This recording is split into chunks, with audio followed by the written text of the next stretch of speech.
Here's a shocking story. Look, you should care, no matter what side you're on, above all, about how Americans are doing. And one of the main measures of how they're doing is how long they live. If you're dying younger, there's a problem. And a lot of them are dying younger. This fact comes to us from the life insurance companies, which keep close track of that. And notice this according to their data.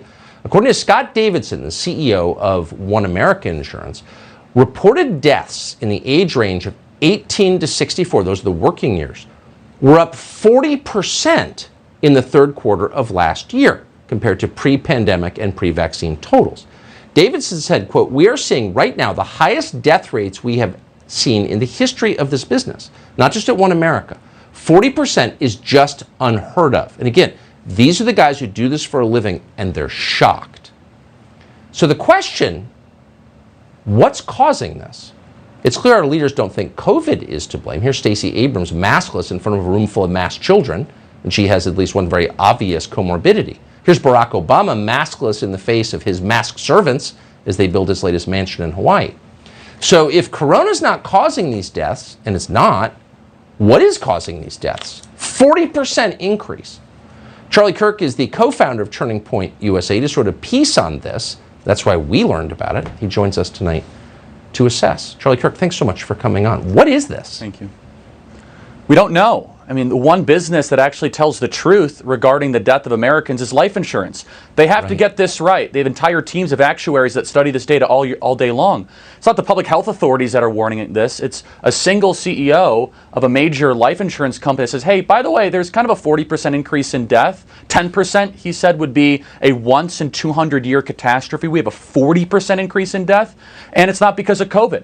And we deserve answers. And what's so amazing, Tucker, is that we've known this information and this data for a couple weeks now.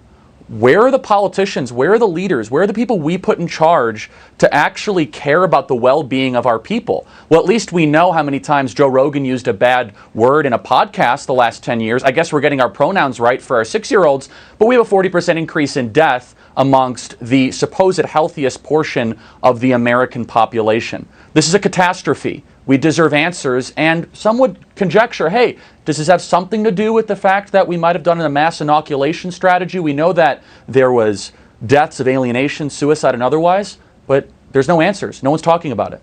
So, I mean, isn't this the primary number they should be focused on? If you're in charge of the well-being of the American people and the death rate jumps by 40% in a cohort, you know, that's not supposed to die young, then, like, why aren't you hair on fire upset about it?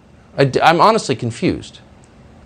Well, it's either they don't care or they don't know how to talk about it, or they are too concerned about GDP numbers or stock market increases or immigration quotas or whatever. It's a mass casualty event. It's that simple. And the fact that the insurance companies are now warning us about it should have every politician, every political party across the country say, regardless of your politics, we got to figure out what's going on here. The lockdowns contributed, and there's other things that definitely contributed as well. This is probably the most important metric for our leaders to care about. Well, that's exactly right. And they don't care. And I just really am grateful that you noticed this, so it went over my head, and brought it to us tonight. Charlie Kirk, thank you. Thank you.